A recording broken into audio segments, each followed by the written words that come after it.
c'est très impressionnant. Alors, je me présente, je suis Armelle Gintric, je suis un des membres fondateurs du groupe Etidom qui organise cette première journée dédiée à l'éthique à domicile. Donc, j'en reparlerai un petit peu tout à l'heure.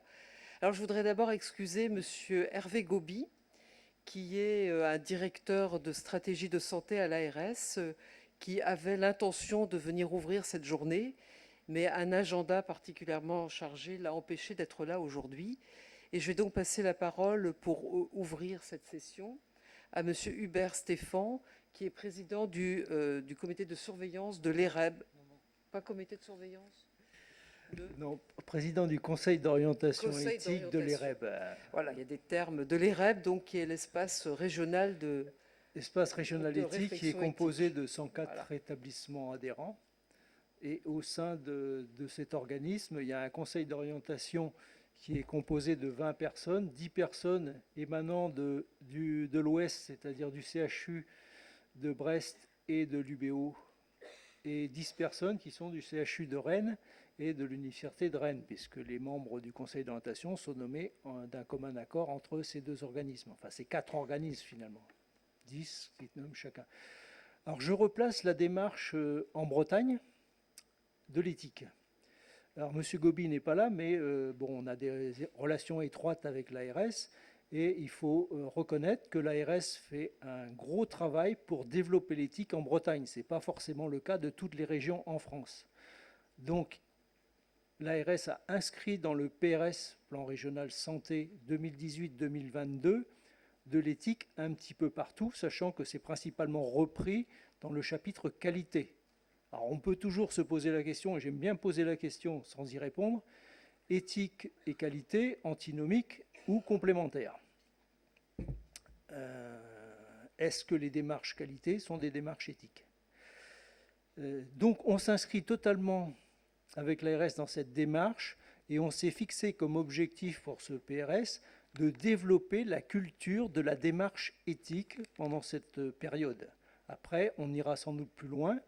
Donc j'invite toutes les personnes, puisque l'environnement en Bretagne est favorable pour l'étude et la pratique de l'éthique, à solliciter aussi tous les établissements pour que vous ayez des formations qui sont gratuites. Alors l'EREB fait une formation tous les ans qui dure 2 jours, mais on est aussi à votre disposition pour mettre en place des structures de réflexion éthique. Je dis bien structure, je ne dis pas forcément comité d'éthique, ça peut être des espaces de réflexion pour commencer, et après se structurer en comité qui est déjà plus formel. Voilà ce que je voulais vous dire pour l'instant. Merci beaucoup.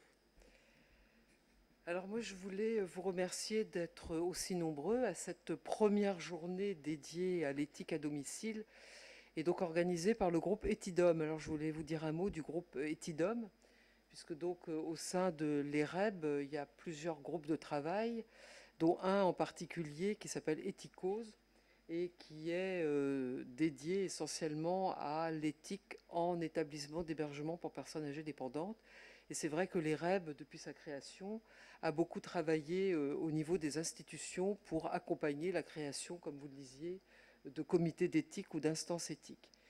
Et puis à Brest, depuis plusieurs années déjà, il y avait un petit groupe de travail multidisciplinaire dans lequel il y avait des gériatres, des philosophes comme M. Patrice Point qui va vous parler cet après-midi, des psychologues et des sociologues.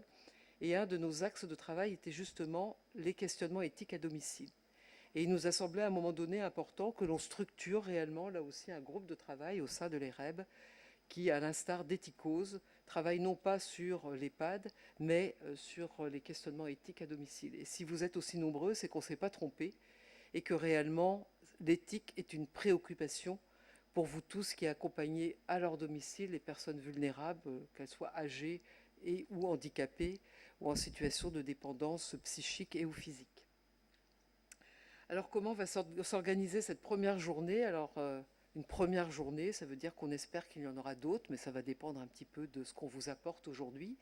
Et puis vous voudrez bien aussi nous excuser peut-être quelques petites difficultés d'organisation. Une première fois, c'est toujours un petit peu difficile. Alors comment va s'organiser cette journée? Vous avez vu qu'il y a 7 groupes, donc vous êtes tous dans un groupe de travail. Chaque groupe a un animateur qui est un membre de Etidom. Et puis au sein de chaque groupe, vous serez amené à désigner un secrétaire de séance et un rapporteur, puisque les rapporteurs auront à rapporter les réflexions du groupe sur 2 thématiques, on vous les détaillera plus tard. Et puis on va commencer cette session donc par une intervention de Madame Isabelle Dognaud, qui est psychologue clinicienne et qui va répondre à la question qui va être notre questionnement toute la journée d'ailleurs, l'éthique à domicile, de quoi parle-t-on ?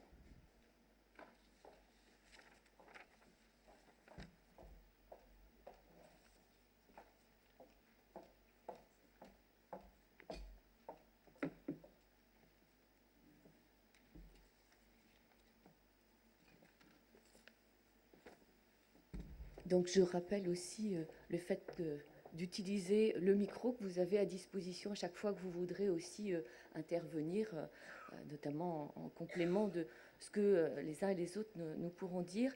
Donc aussi, comme Armelle, je suis très contente que vous soyez aussi nombreux et pour voilà, mettre en place en fait le fond du décor de notre journée de travail ensemble. Je pense que c'est important effectivement qu'on balaye un petit peu la spécificité s'il y en a, ou les spécificités s'il y en a, de l'éthique et domicile, ou éthique à domicile. De quoi parle-t-on ?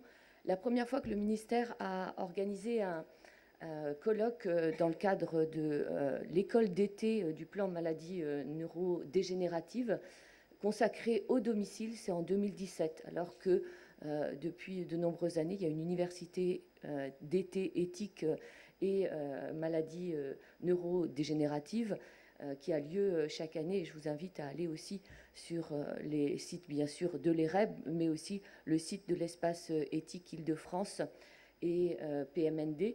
Et en fait, le premier sur domicile, et il n'y en a pas eu depuis, c'était en juin 2017. Ça s'appelait « Mener une réflexion éthique et de respect des droits au domicile ». On va voir aussi comment il y a cette articulation effectivement entre les droits et le respect des droits des personnes. Je vais juste commencer par une invitation à peut-être vous laisser emporter par ce dessin de Sampé pour donner une idée de, en tout cas, ce que peut être l'éthique. On dit souvent prendre de la hauteur, hein, donc c'est aussi une illustration qu'on peut retrouver. Et puis commencer par remercier en fait les professionnels avec qui moi j'ai commencé à faire mes premiers pas en éthique, à savoir le service de soins à domicile à Spanor que j'ai dirigé pendant 25 ans, mais aussi tous ceux avec qui ça se poursuit aujourd'hui au sein de l'espace de réflexion éthique Âge et Mémoire et REAM, parce qu'effectivement c'est aussi sur un territoire que s'ancre la réflexion éthique avec les acteurs concernés. Et je veux vraiment remercier d'abord les aides-soignants du service de soins à domicile, les professionnels de santé libéraux, les médecins généralistes, les infirmiers, les kinés, les pharmaciens également, les auxiliaires de vie sociale des différents acteurs, mais le lien aussi avec les établissements, même si, comme Armelle l'a dit, nous sommes réunis dans un groupe qui met le focus sur les conditions de poursuite ou d'initier la réflexion éthique au sein des structures et avec les professionnels du domicile. Pour autant, il y aura des liens avec ceux qui interviennent dans les établissements, dans ces allers-retours, et puis des dispositifs aussi aujourd'hui qui vont dans le sens de l'accompagnement des personnes sur un parcours en fait d'accompagnement de ces personnes dans ces allers-retours entre le domicile et des structures d'hébergement ou temporaires ou de manière plus définitive. Donc les remercier d'abord. Alors y a-t-il des spécificités concernant le domicile ? Probablement un défaut de légitimité qui va être accordé aux pratiques du domicile comparativement aux établissements. Hein, vous connaissez peut-être effectivement le comité consultatif national d'éthique qui, lui, a à charge de faire des propositions, et notamment par rapport au cadre réglementaire, les lois de bioéthique, etc.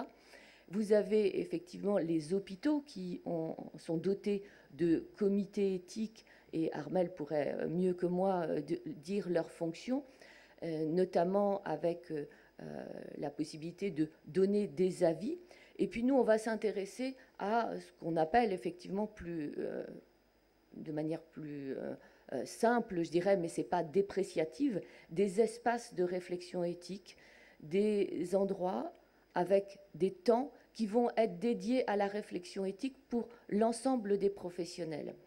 Mais historiquement, finalement, on doit constater que les espaces de réflexion éthique ou la réflexion éthique a d'abord été portée sur le versant sanitaire et que peut-être les professionnels du domicile eux-mêmes ne s'accordent pas suffisamment de légitimité pour mettre en œuvre cette réflexion éthique avec une démarche qui, somme toute, peut apparaître compliquée vue de l'extérieur, mais qui est une démarche qui peut être relativement simple et qu'on va essayer de justement mettre en œuvre. Et c'est pour ça que cette journée, on l'a voulu sous forme d'atelier.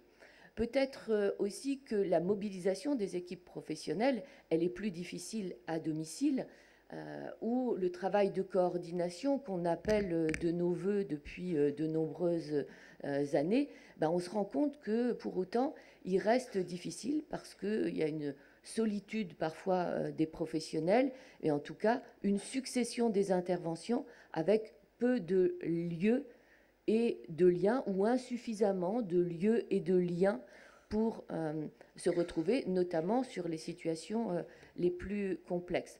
Donc ça nécessite des efforts accrus pour n'oublier personne, n'oublier aucun des acteurs. Et je vais commencer par, bien évidemment, la personne qui vit dans son domicile, ses proches, qu'on appelle les proches aidants aujourd'hui, et puis les professionnels. En fait, toute une myriade d'intervenants, mais avec la spécificité de la rencontre dans ce lieu, qui est le lieu où la personne est le maître. Domicile, c'est effectivement le maître, avec la spécificité que ces intervenants, quels qu'ils soient, eh bien, ce sont des invités. Il faut être autorisé à entrer dans ce domicile, lieu de l'intime, dont Patrice Point fera effectivement un développement cet après-midi, et que la nécessité de cette rencontre, de la discussion et du temps, dans un contexte aussi de contraintes qui ne le permettent pas assez, la lacune de reconnaissance des professionnels du soin, elle est, on va dire, globale, générale, en témoignent les mouvements actuels dans la visée de cette reconnaissance. Et je ne peux que insister sur la lacune de reconnaissance des intervenants au domicile, notamment du côté des services d'aide à domicile. Donc, toutes ces circonstances font probablement que, à la fois historiquement, on est, on va dire, dans un second temps pour développer la démarche éthique au domicile, mais que cette affirmation de la primauté du choix de la personne dans son lieu de vie, c'est une affirmation qu'il va falloir encore plus renforcer du fait du lieu même dans lequel s'exerce l'accompagnement, l'aide et le soin, avec la prise en compte effectivement de ses proches et de ses familles.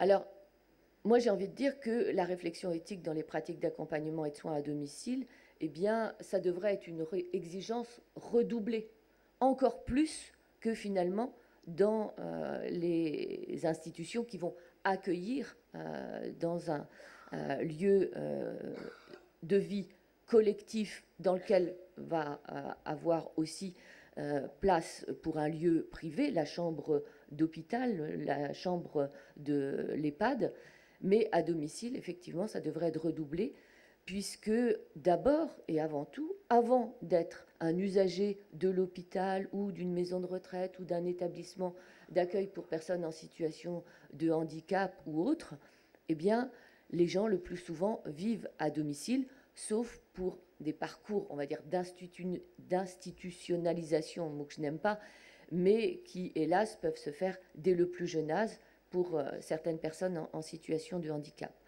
Donc on va avoir effectivement cet aller-retour de chez soi à des lieux d'accompagnement et de soins, voire pour vivre définitivement dans un lieu tel que celui-là.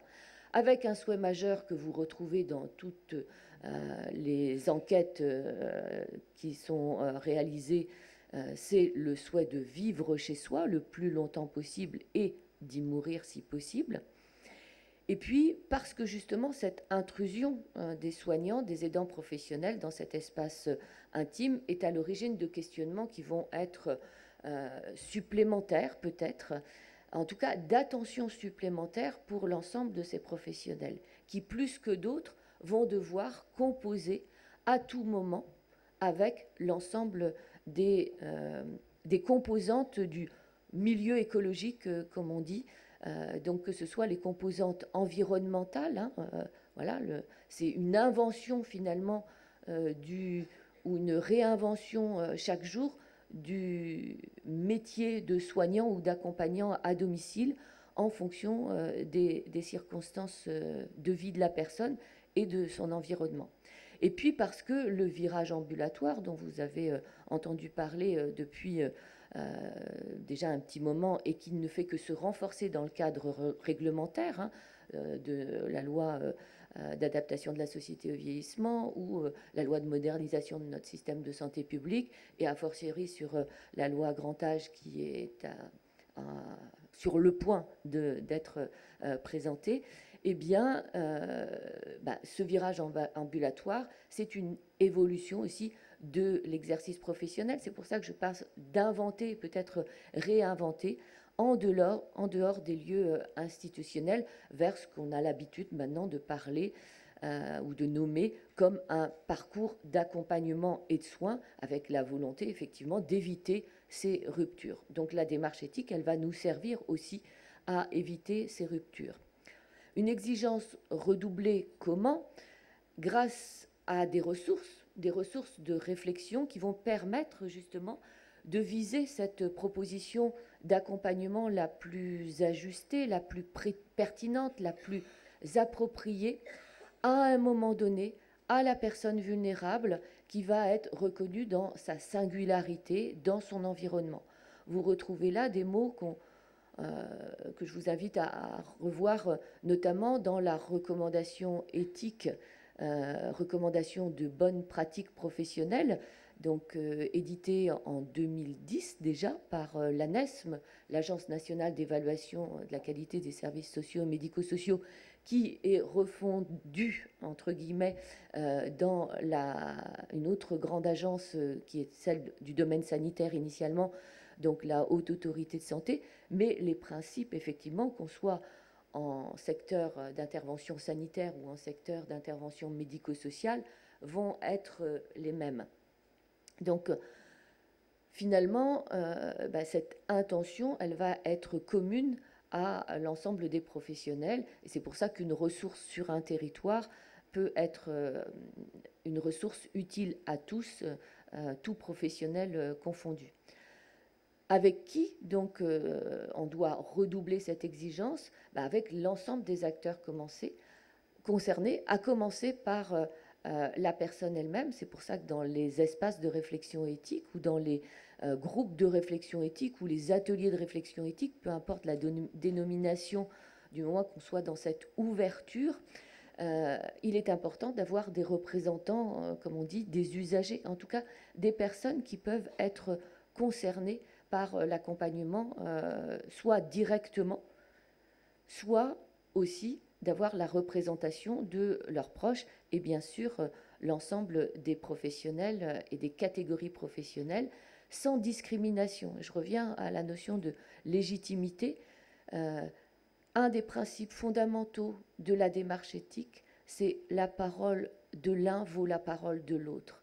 Il n'y a pas une parole qui vale plus qu'une autre, ni en fonction de son statut, ni en fonction du métier que l'on exerce, ni en fonction de sa position hiérarchique. Donc c'est d'abord une reconnaissance de l'importance des observations et de leur transmission de tous les professionnels. Et c'est pour ça, et notre volonté dans cette journée, c'est vraiment que les aides-soignants, les auxiliaires de vie sociale, les AMP, l'ensemble des professionnels puissent s'investir dans cette réflexion et qu'on démystifie, entre guillemets, par rapport à peut-être une représentation que l'éthique, ce serait l'affaire de sachants, que ce serait l'affaire de médecins ou de responsables de service. C'est bien l'affaire de tous.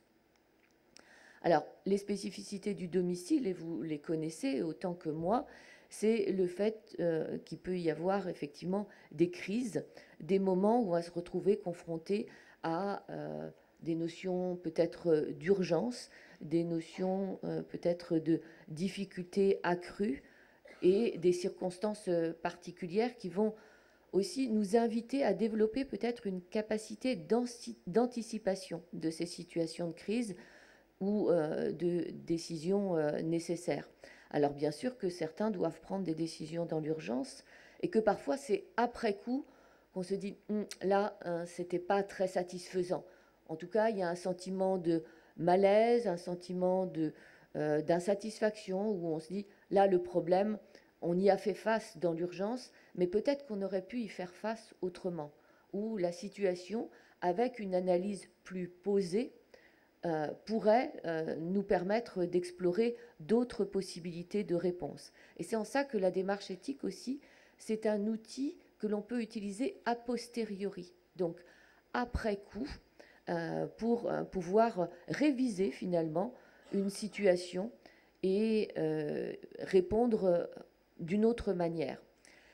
Dans chacune de ces situations, on va privilégier le choix de la personne, son intérêt direct et la collégialité dans le processus décisionnel. Ce qu'on va peut-être pas avoir eu la possibilité de faire au moment de la crise, on va le réviser pour pouvoir rééquilibrer si on a oublié, comme je disais tout à l'heure, un acteur, puisque on va s'efforcer de n'oublier aucun acteur.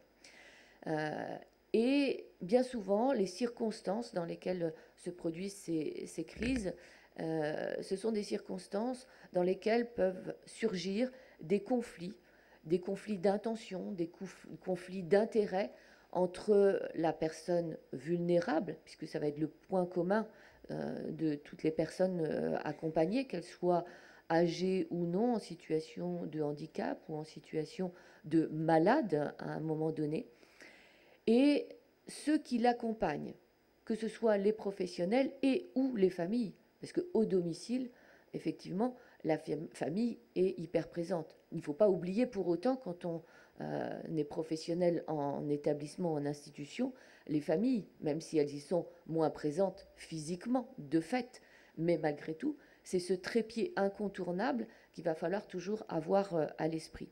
Et notre fâcheuse tendance, quand on est dans l'action, c'est de penser à partir de l'action et à partir aussi de la clé d'entrée qui est la nôtre, autrement dit, la paire de lunettes disciplinaires qui est la nôtre, à savoir qu'on n'a pas les mêmes observations lorsque l'on est médecin, lorsque l'on est psychologue, lorsque l'on est aide-soignant, lorsqu'on est travailleur social, assistant social pour un conseil départemental ou dans un service. On n'a pas la même boîte à outils, on n'a pas la même origine disciplinaire, et nous allons devoir faire l'effort justement de croiser ces regards, comme on dit, pour faire en sorte que nous écoutions effectivement l'observation de tous, pour les mettre, toutes ces observations, toutes ces propositions, au service effectivement de l'intérêt premier de la personne. Enfin, je crois que j'insiste parce que notre tendance, c'est vraiment parfois d'oublier, et c'est pour l'avoir faite aussi, cette erreur, que c'est important de se dire « Ah oui, mais là, il m'est arrivé de revoir une situation en espace de réflexion éthique après 8 ans d'accompagnement d'un couple, à la demande des infirmières coordinatrices, parce que ça laissait un sentiment d'insatisfaction, et nous nous sommes dit « Mais qui a-t-on aidé ?» Certes, on avait affaire à 2 personnes vulnérables Parfois, c'est difficile parce que l'aidant est aussi une personne vulnérable qui aide une autre personne vulnérable et que parfois, on va peut-être avoir privilégié un accompagnement plutôt qu'un autre et que parfois, on se dit, mais finalement, il y avait un fils dont on avait entendu parler. Certes, ils étaient fâchés, il était loin, à l'autre bout de la France, mais peut-être qu'on l'a oublié. Même un absent physique est un acteur qui est aussi présent dans le système familial dans lequel se jouent, entre guillemets, les interrelations. Les crises, effectivement, elles sont souvent synonymes aussi d'une décision à prendre avec des choix à risque. Et que l'éthique, c'est le principe de l'incertitude. Parce que nous avons à vivre avec cette incertitude sur le résultat des actions que nous allons entreprendre collectivement. Et c'est aussi pour ça que l'éthique va avoir une dimension de révision. À un moment donné, on se met peut-être d'accord sur telle modalité d'intervention, et puis, finalement, 15 jours après, il y a quelqu'un, un soignant, qui vient dire « Non, mais ça ne va pas là, ça ne marche pas ». Tous les acteurs sont légitimés pour venir réinterroger la décision qui a été prise dans un processus de réévaluation. Alors, l'éthique, tout simplement, hein, c'est la question que vous vous posez tous les jours, que nous essayons de nous poser tous les jours dans le quotidien. Et c'est pour ça que ce que nous allons faire aujourd'hui, c'est bien une éthique pratique sur le terrain, parce que c'est la question simple de comment faire pour bien faire. Alors, la question est simple, mais vous voyez bien que parfois, la dimension de la complexité des situations que vous rencontrez peut vous paraître, en fait, non pas insurmontable, parce que vous le faites tous les jours, mais c'est garder cette question simplement à l'esprit, comment faire pour bien faire. Et les questions que vous vous posez, elles mettent souvent en tension ou en contradiction des principes, des valeurs qui sont tout aussi importants les uns que les autres. Et en premier lieu, à domicile encore plus que dans les univers, on va dire, institutionnels de type établissement de soins et d'accueil et d'hébergement, ce sont les principes effectivement de liberté, donc d'autonomie, de choisir, guider sa vie, et le principe de sécurité. On va vous inviter à nous faire part des situations qui vous préoccupent dans le travail aussi en atelier, et qu'est-ce qui fait questionnement éthique pour vous. Probablement qu'on va retrouver cette dimension. Respect de l'autonomie et protection des personnes vulnérables, puisque quand on est acteur de l'accompagnement et de l'aide, eh bien on doit d'abord garantir le respect de l'autonomie de la personne, mais en même temps, on doit protéger cette personne du fait même de cette vulnérabilité. Principe donc de pluridisciplinarité, je l'ai dit tout à l'heure. Et puis, une éthique pratique, c'est donner aux soignants, aux sujets concernés, les moyens d'inscrire finalement ces décisions dans le souci d'ordonner au mieux son action, donc avec cette visée cohérente du bien faire, hein, donc cohérence, compétence aussi, puisque la réflexion éthique, elle va optimiser les compétences, renforcer les compétences.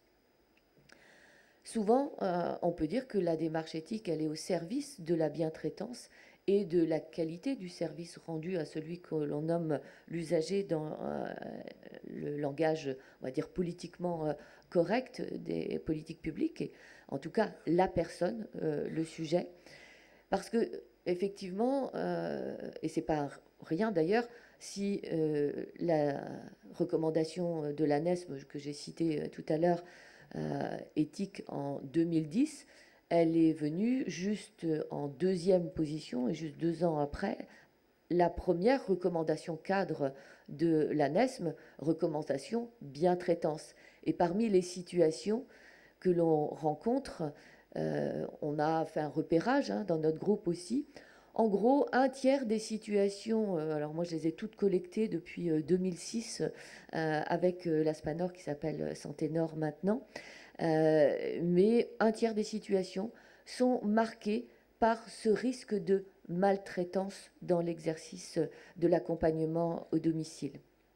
Et donc, vivre avec le principe d'incertitude, c'est aussi accepter, ou en tout cas lâcher du côté de la maîtrise.